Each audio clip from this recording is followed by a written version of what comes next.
Sex. We're having it, you're having it, but are our children having it? Sometimes the most difficult conversations to have are the most significant ones. Today, we're discussing age appropriateness when discussing sex with our kids.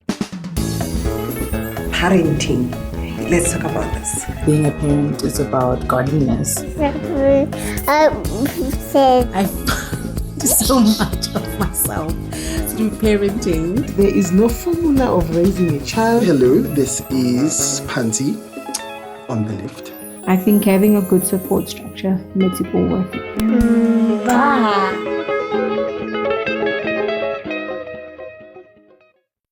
Dumela Africa Borwa, lebitso ke Karabo Mziri here to bring you another episode of Ask a Parent, the show about everything parenting, where you get to come on the show and share your parenting experiences with us. In today's episode, we are sitting with our guest psychologist, Anele. We're sitting with a teacher, Memakiri, and we're also sitting with our parent guest, Usanga. When do you think, Anele, is the right time to start having sex conversations with our kids? When do we stop lying to them and saying we bought kids at a grocery store? I don't buy the story of having to lie in the first onset, but I'm of the view that you need to check at the level of developmental stage where the child is, from as early as childbirth and growing up. There's an element where a child can relate with the sexual world, but at the same time, at the time when they're quite young, they are not fully conscious of what they're doing. If you look at it from a baby's perspective, they start by doing the oral stage, they're sucking the thumb. That relates to sexual drives. They start on as they grow up, touching their genitals and play, and actually making sense of what is this all about? So that's the developmental psychosexual development of what a child relates with within the sexual world. But they can't put a name into it. They can't leave it at their time as a matter of a sexual experience. Then later in life, then a child starts to engage with the sexual world in a different way. And so psychologically, I would say the right phase, it's as far as early as 6 years, not to be as detailed about it, but just for them not to be lured or kind of misled to say that a child comes from. When another child or another sibling is coming, they definitely know that there's something that happened before, but it's not going to be detailed. Yeah. But then we need to be mindful of the fact that not every child is developmentally appropriate in relation to other aspects. And Umama, as a teacher, would note, and as a parent, that you have different kinds of children that develop over a certain time. Yeah. Those ones who are quite mature and get it so fast, you can start introducing the topic. But there are those ones who are quite less, not that active. And again, let's not forget that from as early as young age, they can be exposed to pornography and other things that they can make sense of in relation to the sexual world. Yes. So how do you practically navigate that conversation when your child asks you, like, how is there a baby in your stomach, without being too graphic, but just not trying to lie to them too much? You can just say there's mom and dad. So when mom and dad are trying to make your sister or your brother, they get to a point where they connect, and when they connect, something later develops, and that's your sibling. Or then probably when they're 10, we can start introducing to say this is what it is. Probably something like a drawing, this is how it happened, this is not how it happens. But show them these are the things that work for this to happen. This is your penis, this is your vagina, and this is what it does. I think now the conversation then becomes, as Rona as Batwabatsu, I think it's a bigger challenge, because I then take a step back and think about the sex conversation I had with my parents. It was like a 1-minute conversation. Just stay away from boys because boys bring babies. And that was it. And then I had to navigate everything else by myself without really being cognizant of what sex is and all of that. Why do you think this is such a challenge for us, particularly as Black people, to just have open conversations with our children about sex?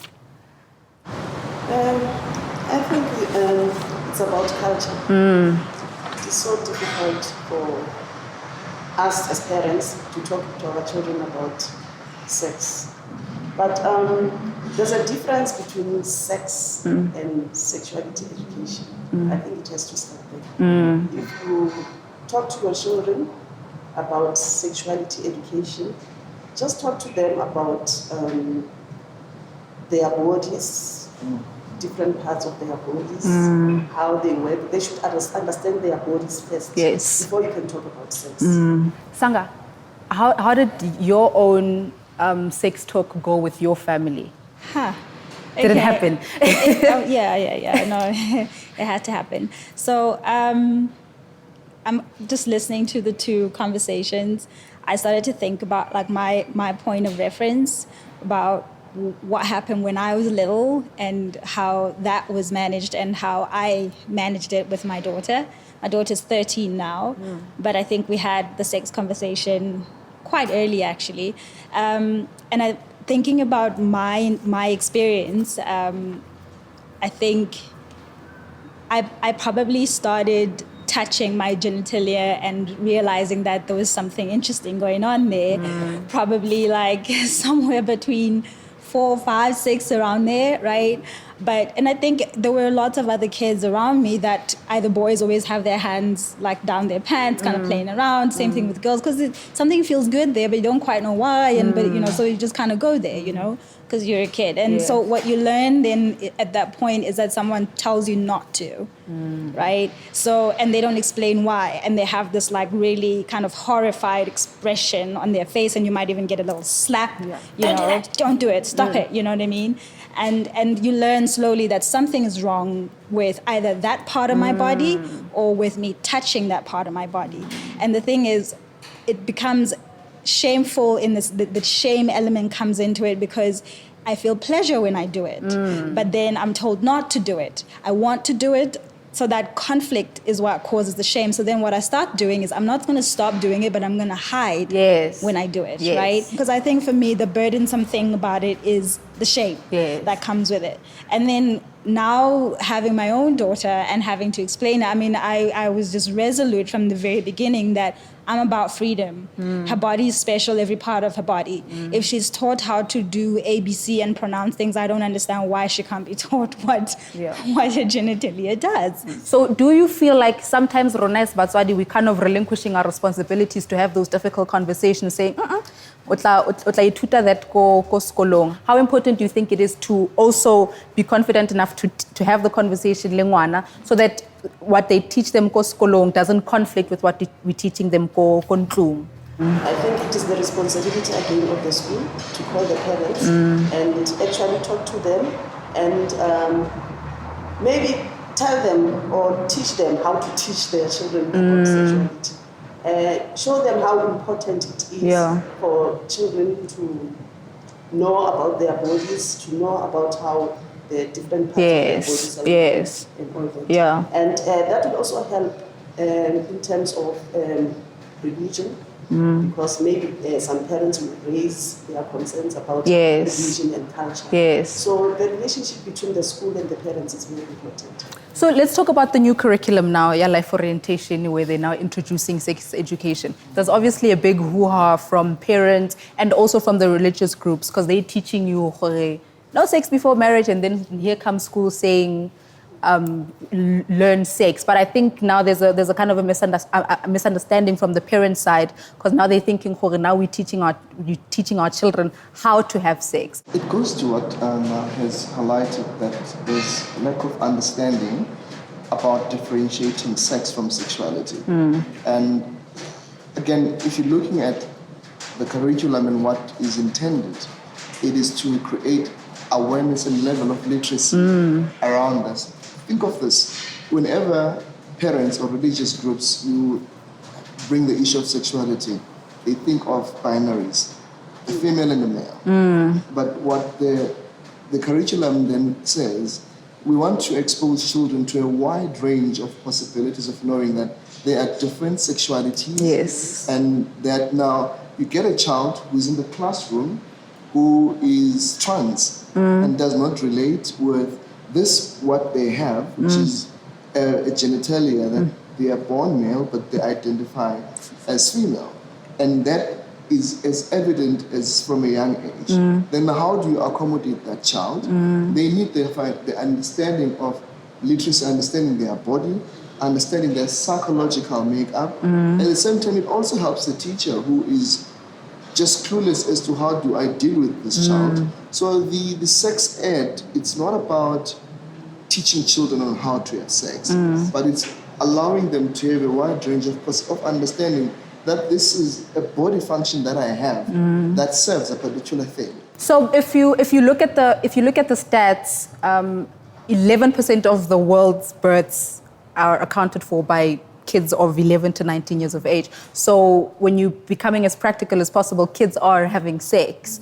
So now it's a matter of how to have safe sex. And it's not necessarily because we're just encouraging children to have sex, but I think another important point is children as young as 9 years old are watching pornography.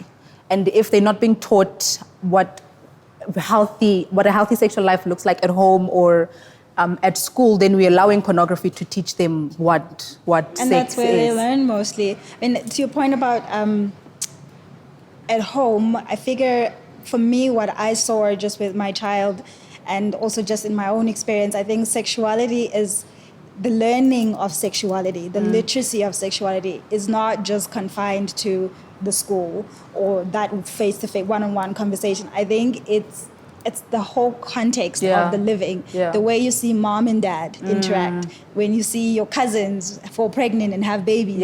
You know, I mean, there was a point, I was telling Lukhuma the other day, there's a point in my life where I was convinced that I was just gonna like spontaneously fall pregnant because everybody around me was just falling pregnant and they were my cousins and I just, nobody explained to me how it happens and it was happening to like normal people like me, so I figured I'm not gonna escape it, it's gonna happen. Let's actually talk more about that, and I think Mama could contribute quite valuably to this. Social behavioral learning.